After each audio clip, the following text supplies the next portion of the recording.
In today's video, I'm going to teach you how to back up Airtable.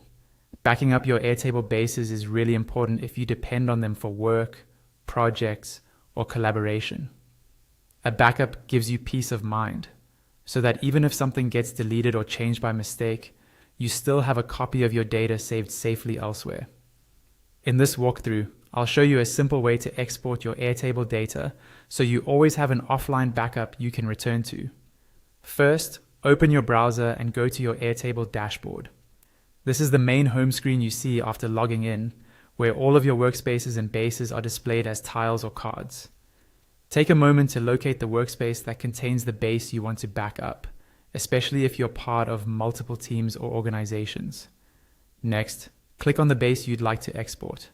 This opens the base and takes you into its tables and views. Think of a base as a project or database, and each table inside it as a sheet or section of that project. For this method, we're going to export one table at a time, so start with the first table you want to back up. Once the base is open, make sure you're in a grid view for that table. Grid view is the standard spreadsheet style view that shows rows and columns. If you're in a different view, such as a calendar, gallery, or Kanban view, look for the view switcher near the top left of the screen and select a grid style view there. Exporting from a grid view ensures that your data is laid out in a clean table-like format. With the grid view active, look for the option to download your data as a CSV file. In Airtable, this is usually found in the View menu. Click on the view name, and in the dropdown, you should see an option labeled Download CSV. Click that.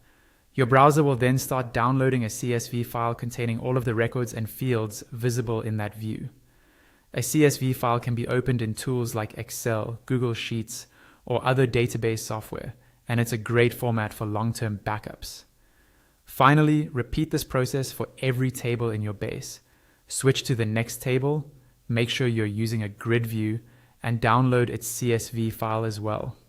Continue until you've exported each table. When you're done, store all of these CSV files in a safe place, such as a cloud storage folder or an external drive. That's all you need to do to create a reliable backup